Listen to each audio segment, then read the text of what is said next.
introduce our featured speaker.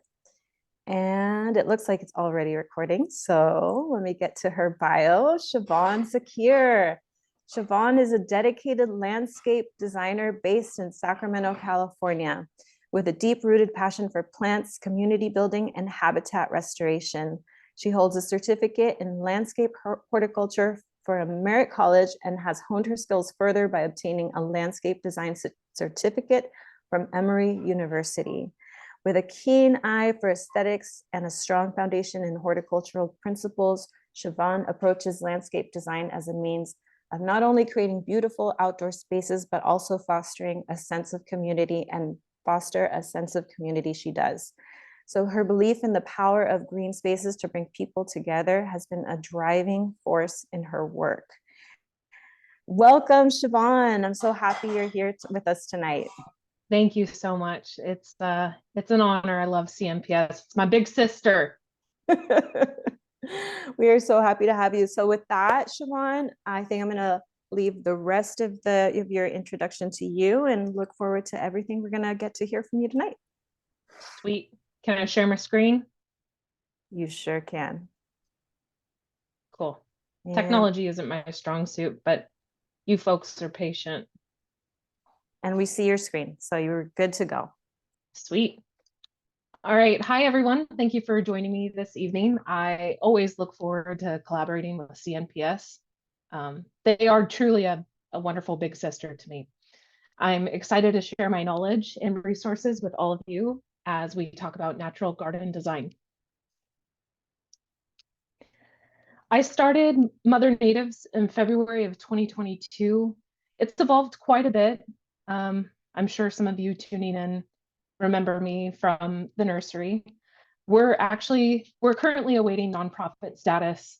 There's more about Mother on the other side that the other slide we'll get to. How I ended up here. I grew up gardening with my parents. My mom loved her annuals, and my dad crammed about 9 fruit trees in our tiny backyard in Elk Grove. So I spent my childhood outside and kind of always knew I would end up working with plants. I just didn't know what capacity that would be. In 2015, I attended Merritt College in the Oakland Hills. They have an amazing horticulture program with an on-site nursery. We had biannual plant sales, a permaculture hill, native gardens, beehives, an abundance of fruits and veggies. And during my time at Merritt, I had a sustainable landscaping maintenance internship. I volunteered at all of our plant sales, assisted with propagation, and started dabbling in design. I didn't know that's the path that I would take, but came back around to it. It was hard for me to choose a path because I kind of wanted to do everything, but it led me to starting Mother, where I quite literally get to do everything. So it worked out. My favorite part of the job is sharing knowledge and experiences with my community. We have endless opportunities to grow and learn with each other. A few of my favorite plants: Spiralcia ambigua, desert globe mallow, Circes occidentalis, western redbud, Salvia mellifera, black sage, and Penstemon heterophyllus, foothill penstemon. Don't make me choose. There's too many, but I wrote those down. Okay, so a little bit about Mother. We have a lot to cover, so I'll try to keep this brief, but Mother is my baby. We are a natural garden design service that offers affordable rates for DIYers. We're also an educational resource for our city and greater Sacramento area, and community for gardeners and creatives.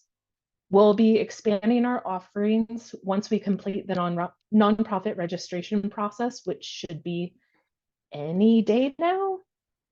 We have a monthly garden club, offer donation-based classes and workshops, and beginning this fall, we will start installing public native gardens, starting in Midtown, downtown, and eventually surrounding neighborhoods as our organization grows and secures funding and volunteers. Get in touch if you want to get involved. Okay, on to our lesson. We've got a lot to cover. This is our overview. Tonight's lesson is all about designing natural gardens from start to finish. This is how I've broken it down. We'll be starting from the top. There are about 5 classes crammed into one here, but I wanted to share what I found to be the most important nuggets from all of my schooling. Before jumping into the actual design, a lot needs to be done first. It's really important to take your time to avoid wasting time and money. So research first. Researching is the second best part of this whole process. You may find inspiration in nature while hiking, traveling, say you fall in love with a certain type of tile or cobblestone or anything that catches your eye. Take a photo and put it in a folder called Inspo and come back to it when you're ready to design your garden. Food forests, if you're interested in incorporating edibles into your natural landscape. Native garden sites like Hellscape, Theodore Payne, Tree of Life Nursery, Las Politas. Searching for hashtags on Instagram, such as Native Meadow or Butterfly Garden. There's like, there, in just the last 5 years, I feel like there are so many more resources for design, and especially like natives are having a moment. It's much easier to find, even on Pinterest.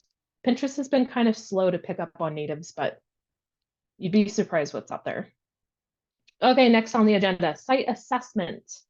This is extremely important, taking measurements of the space to plan accordingly. If you don't have measurements, it makes it hard to eyeball proper plant placement and spacing. Tracking the sun, seeing the areas that receive full sun, partial, that are fully shaded, and hydrozoning. We'll touch on this in a bit. And knowing your soil. Will you need to amend with compost? What kind of soil do you have? What plants are going to be well adapted for the space that you're working with? Next up is project plan. Setting yourself up for success with a timeline. If you're removing your lawn, will you solarize? Please don't, but more on that in a bit. Sheet mulch and mulch only? Yes. If you're solarizing, it'll take 6 to 8 weeks during the hottest times of the year. There are so many drawbacks to solarization, as there are billions of beneficial microorganisms in the soil. I'm not going to cover this today. This is design specific, and we're limited on time. Also, with the project planning, will you be hiring help? Contractors often book out weeks or months in advance. While making your plan, consider maintenance. How many hours per month are you willing to spend on maintaining your garden? There is no such thing as no maintenance. And I have to break people's hearts when I tell them that all the time. And design. Okay, now we get to design. Know how you want to feel in the space, the function of the garden, proper plant spacing, light and water requirements. We'll cover this in a bit. And budget, create a breakdown of labor costs, hardscape materials, aggregate, compost, plants, irrigation materials, and any repairs that need to be done prior to the installation of your new garden. All right, so researching. Calscape actually just launched their new beautiful site where they include design resources. Check it out, calscape.org. Note bloom times when you walk around your neighborhood, when you go on hikes, visit your local nurseries. The more you familiarize yourself with plants, the deeper your connection will be, and you'll be able to care for them more naturally as you're in a relationship with your plants. Like these are, well, maybe not in a relationship. These plants are your babies. Keep a journal dedicated to all things plants. I actually started one at the beginning of the year. Don't ask me how it's going, but those 4 months with it, extremely helpful. I used to walk the same route with my dog around Midtown to see gardens grow, fill out, change, and rest through the seasons. I always found that very helpful, just managing your expectations of the garden and understanding. Such a beautiful thing about the natural garden is that there are periods of rest. a lot of people don't understand that it's catching on with natives being popular and people really understanding the importance of overwintering and planning. Okay, and while you're researching, note what colors you like. If there are any specific pollinators you hope to attract. We'll talk about this in a bit. Oh gosh, I love this pathway so much. I went through my camera roll recently and of my saved images from Instagram and Pinterest. I wanted to share these bits of inspiration with you. I love the look of upcycled, repurposed, and free materials. These are always available on Craigslist, and that's where I like to start. If someone in the area is trying to get rid of 100 bricks, I'm not going to go to Home Depot and buy 100 bricks. This is a fun and creative and sustainable way to add interest, put your own stamp on your garden. Also adding a water, I almost just pointed to my, this is how often I present. Also adding a water feature for birds and insects is a crucial part of any natural garden. Site assessment. I wanted to share this photo of a section of the front yard at my old house. I actually participated in the River Friendly Landscape Rebate Program through the city of Sacramento. If you haven't heard of it, check it out. It's cool to now be on the other side of the program where I get to help people design their gardens for the rebate program. I've lost track of how many I've done, but get in touch. I would love to help you. Okay, site assessment. This is extremely important. Taking measurements of the space to plan accordingly. If you don't have measurements, it makes it harder to eyeball proper plant placement and spacing. I feel like this is the point many folks start to feel overwhelmed and hire a designer like me because there's so much to do and learn and investigate and track through the seasons. And you have microclimates and like your neighbor to consider. The next slide will show that. There is so much to do and learn and investigate. And this is why I like to identify potential problems or opportunities right away. Okay, let me explain.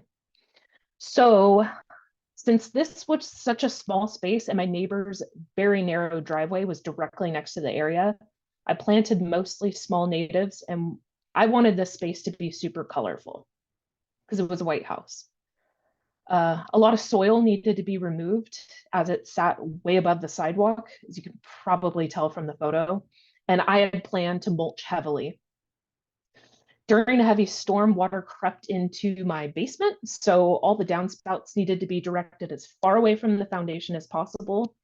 Downspouts are actually a great opportunity for dry riverbeds, flowing into them, get water away from the house and into the landscape where it can provide deep watering for surrounding plants. This is what it ended up looking like. This was like right after the install, so can't really see much, but there was blue-eyed grass, yarrow, buckwheat, fragrant pitcher sage, penstemon, globe mallow, my favorite. I put buckwheat and desert globe mallow next to each other because they're both extremely low water use. So this is an example of hydrozoning. The others were planted together because of their watering requirements, like penstemon and yarrow and blue-eyed grass. Hydrozones. Okay, so these are different areas of the landscape with different watering needs. In their first year, as the roots are getting established, they'll receive the same amount of water.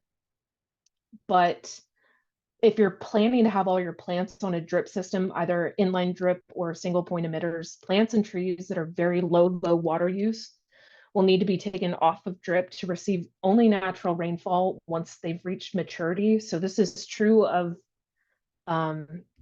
many local ceanothus. Manzanita for sure. Manzanitas can die on a drip. Plants like desert globe mallow, for example. And it's another super low. Buckwheat. Buckwheat's another one. So today we're only talking about design, but I will be offering a maintenance class online next month. So be on the lookout for that, where we'll go over this in much more detail. All right, microclimates. Your neighbor Bob loves his grass and spends 3 hours a day watering it and scouring at the mulch pile in your driveway. Don't be like Bob. If you have a neighbor that waters their lawn regularly, this is going to create a microclimate along your shared fence line. So we're going to want to choose plants that can handle the extra water in this location. Many people, the majority really, are unwilling to give up the lawn life, so we must work with them. Along a fence line is an opportunity to grow high water needs plants, such as spice bush, foothill sedge, western columbine, bush anemone, yarrow, and I didn't put it on here, but California hibiscus is another one.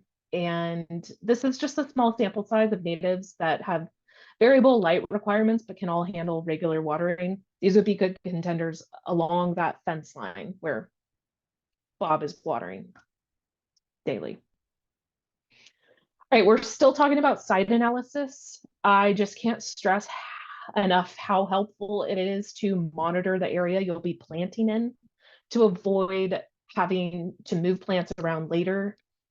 Also, when you move plants around, they end up in a space you didn't intend for them to go. So then you may deal with things like overcrowding and like color combinations you didn't plan for. If you do need to move plants around, it's best to wait until late fall, early winter. All right, moving on to the next agenda topic, project plan. It's only May, so there's plenty of time to check everything off the list, depending on the size of the area, of course. I do not like solarization, as I mentioned earlier, but it's common enough for me to mention it here. If you're not familiar, solarization is the process of laying out plastic tarp to kill grass at the hottest time of the year. I believe the cons outweigh the pros. With this method, plants can be more susceptible to pests and diseases as billions of beneficial microorganisms are killed off in the process of scorching the soil. Anytime I've converted lawns to gardens has been using sheet mulch, cardboard sheet mulch, and mulching heavily, sometimes up to a foot of mulch. This has always worked out for me. Creates super healthy soil. Will you be hiring help? Contractors often book out weeks or months in advance. While making your plan, consider maintenance. We talked a bit about this earlier. How many hours per month are you willing to spend maintaining the garden? So this is, pruning, deadheading, just general cleanup. And obviously the more plants you have, the more maintenance there will be, but natives by far are some of the lowest maintenance plants. You're not dealing with pesticides. If you plan for low water use, you can get away with hand watering depending on the size of the space. Natural garden features. Earlier, we touched on repurposing materials. There are endless possibilities for upcycling unused and unwanted materials for pathways, dry riverbeds, and bird baths and insect baths. Design. This is an example of a functional diagram. They are loose and don't represent any real space, but this helps you understand the flow and functions of the garden. So functional diagrams are created well before even the preliminary design. These diagrams help to establish edges and barriers, circulation in the garden, focal points, size and proportion, and any microclimates that exist. In all the design classes I've taken, quite literally, the most helpful thing I learned was functional diagrams. This preliminary plan brings all the puzzle pieces in your brain together so you can start to understand how the space will function and flow. This was a functional diagram I came up with for an imaginary client with a huge lot. They had very specific asks like a basketball court, mini orchard, extended patio, carport, and a rain garden. And I went from this to design. I didn't include the finished design. Again, this was an imaginary client, but especially with an area this large, figuring out where your pathways are going to go, making sure you're not blocked off by a hedgerow in the middle of the space, or that you can just get from one area of the garden to the other, especially when you have multiple hangouts. The shed in the back, I disagree with that, but no one caught that. Okay, so talking a little bit about plants, getting into the plant part, noting bloom times is great not only for aesthetically pleasing gardens, but also for providing food for local wildlife at all times of the year. You'll see Epilobium canum right under perennials. That's California fuchsia. It's an incredible food source for hummingbirds as it blooms into early winter when many perennials have stopped flowering for the year. Manzanitas bloom in winter and are another favorite for hummingbirds and also butterflies, bees, wasps, and moths. Plan for seasonal interest. Write up a chart to help with plant selection. This is also super important. I feel like I keep saying this is important, and it's because I was very selective with what I was going to cover tonight because there's so much. You also need to make note of all deciduous trees, perennials, and annuals. If you're designing your yard with 100% annuals and 3 deciduous trees, your space is going to be awfully naked most of the year. These are some of my favorites. When you're choosing plants, remember there are so many attributes aside from the actual flower, which is kind of ironic that I included the largest California native flower, which is Romnea coulteri, fried egg poppy. Fragrant leaves, showy bark, how grasses move in the wind, leaf patterns and colors. These are all other beautiful things to consider.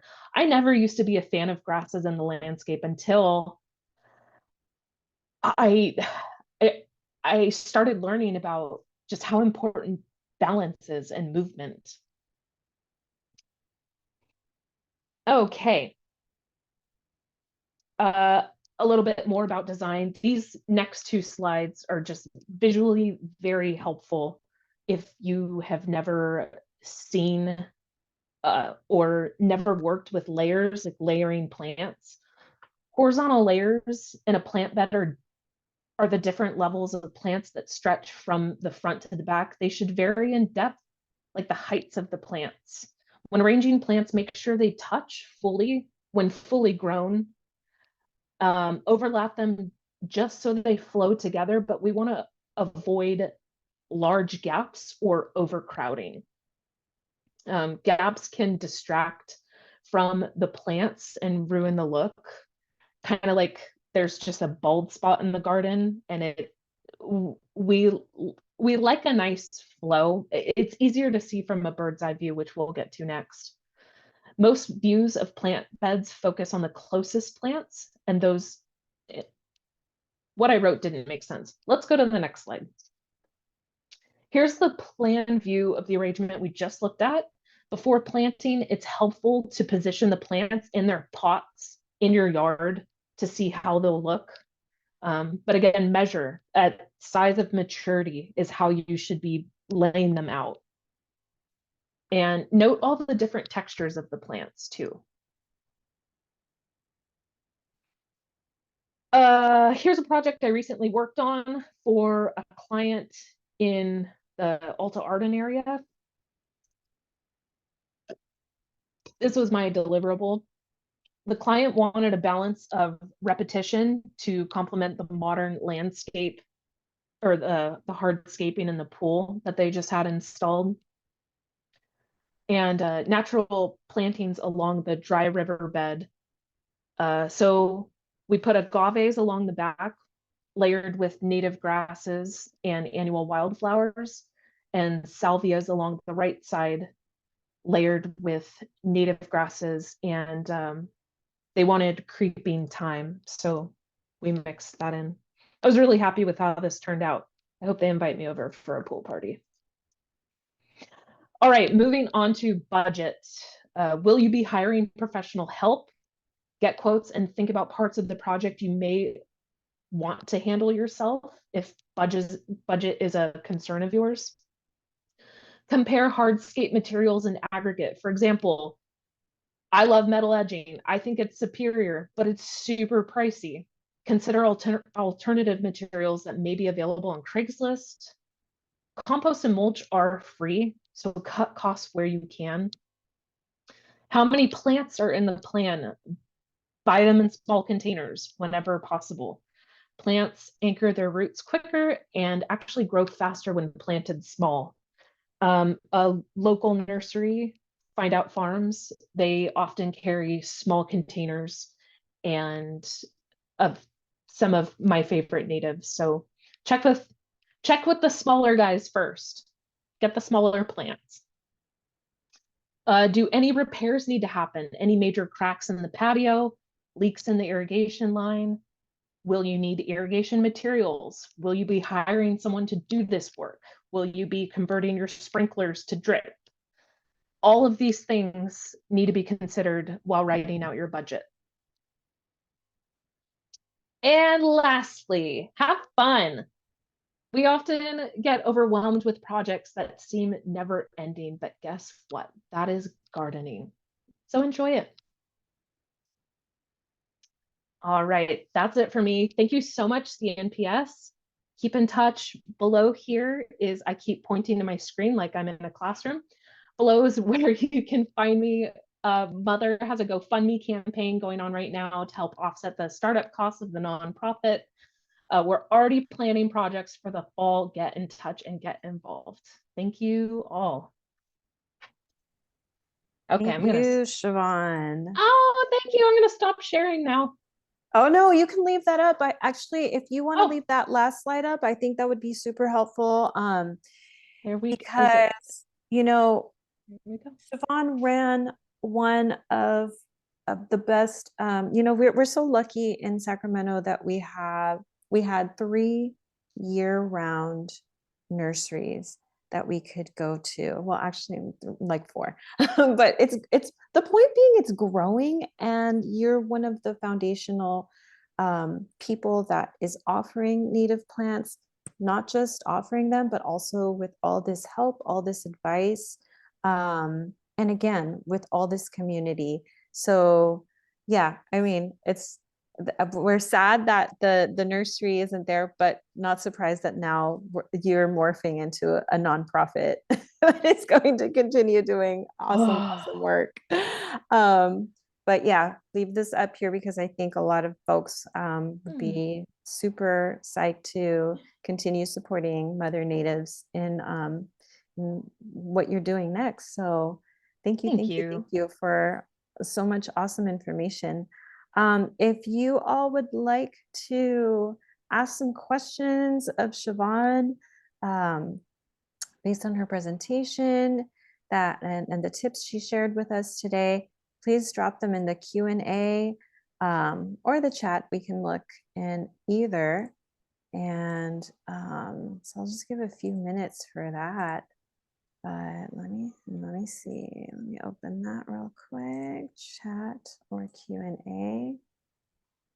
I loved the SpongeBob in there, Shevaun. Oh yeah. Reminded me of the GIFs I would used to put in my PowerPoints too. I could not make a PowerPoint without putting in a GIF. I know, I snuck one in there. Okay, who is this? Let's see. Where do you find desert globe mallow and Oregon grape? I've had a hard time finding it. Yeah, I haven't looked this year. Last year was pretty hard to find desert globe mallow. Oregon grape. I mean, Find Out Farms is where I would go to first for desert globe mallow because they and I would source from the same grower. Oregon grape, gosh, I'm not sure. Isn't that a bummer? I'm so sorry. No, it's all right. I mean, some of these are harder to find than others, but desert globe mallow, that's the apricot mallow, no? Yeah. Yeah, okay. I'm getting confused with the little one that looks like a little sphere, the petal sphere that's in the deserts, but that's tiny. Mm. All righty. So I'm getting some questions that are going directly to me. Okay. Can I read Of these out loud? course. Yeah. If a plant can vary a lot in size, how do you measure when designing to avoid overcrowding or gaps between plants? If a plant can vary a lot in size. Hmm. Andy, would you mind rewording that question?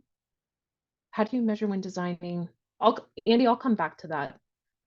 Anonymous, what is your recommendations for irrigation systems for established native gardens? Irrigation system needs to be replaced. I wish there was a straightforward answer. It depends on what plants you have. If you have been hand watering, if I don't know when the last time you started your irrigation system, what kind of plants are on it, if they're low water.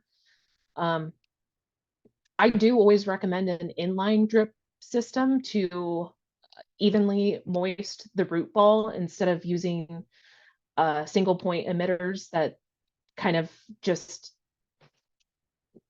it's not as even and it discourages healthy root growth. But this is a tough question to answer. What are your recommendations for irrigation system for established native gardens? If you've been hand watering, continue hand watering, and just be mindful of the plants that you place on a drip line, because I had a client once, their irrigation line busted and they lost like a 10-year-old Dr. Hurd manzanita, and that was a hard death to deal with. That was a focal point of the garden. Amy, thank you so much for the valuable insight. What resources would you recommend for identifying hydrozone compatible plants? So essentially, you're looking for plants with the same watering needs. Doesn't Calscape offer that? I am pretty sure Calscape you can search by water needs. Oh, I don't know how to navigate the new website. It's been a while. Start with Calscape, Amy. All right, Andy, going back to your question that, okay. Thank you, Andy. Like if a plant's mature size is listed as 4 to 8 feet wide, do you plan for 4 foot or 8 foot? Such a good question. Okay, thank you. So if I have experience with the plant, so for example, Salvia Bees Bliss, it's a low growing salvia. Some websites will say it gets 4 to 8 feet. Other websites will say it's 6 feet. In my experience, I've seen it on average about 6 feet at maturity. So it does help to have some knowledge of the plants that you're working with, but I would always plan closer to the maximum size of maturity, just so you're not overcrowding, because it's easier to fill in with other ground covers or something than it is to I guess you could prune too, but that it's dependent. Like yeah, with ground covers like emerald carpet, manzanita, that's another one. It, some sites say 4 feet, some say 6. I would go with 5, and just know that some plants are easier to cut back than others, and you need to be mindful of what time of year you're cutting them back. So, Andy, if you don't have experience with a specific plant, I would just err on the side of it being as large as it says. But also, it depends on who you're referencing, like what site. you're referencing. Oftentimes, nurseries will be accurate with their information. So thank you. Good question.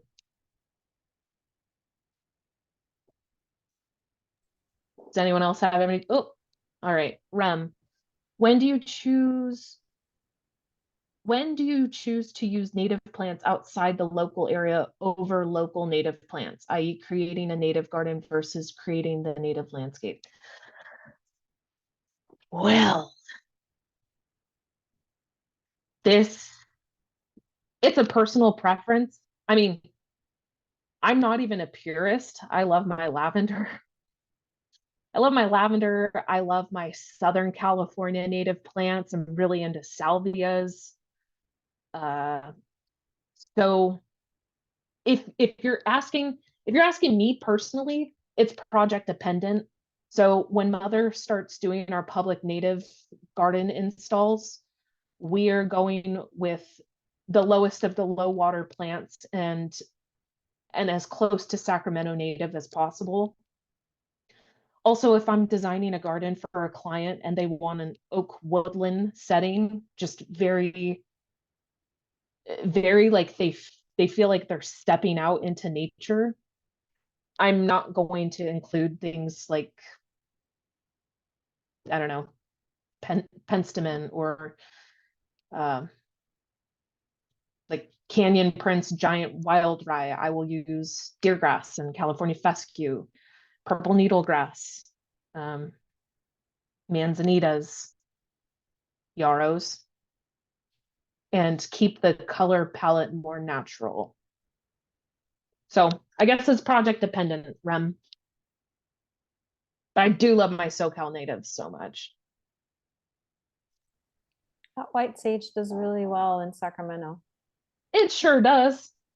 Right? And considering that the wild stands of it are, going through some poaching and just are not being are being abused essentially, right, by this whole white Yeah. sage industry, smudging industry.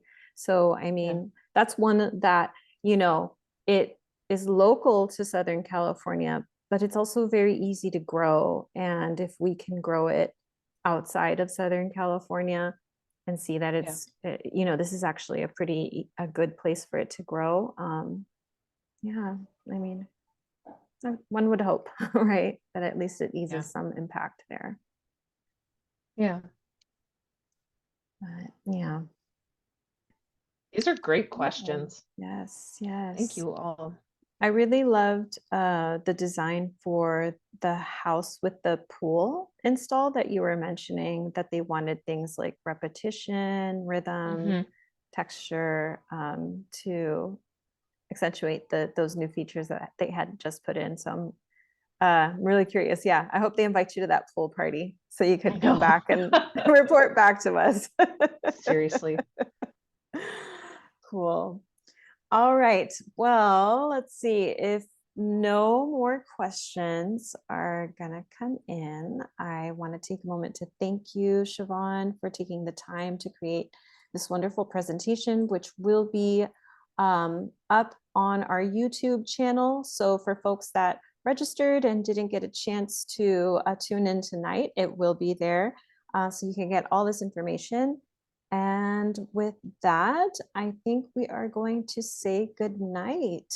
And thanks again, Shevaun. Yeah, of course. Thanks for having me. Awesome. All right. And I'm going to hit the record button, stop recording.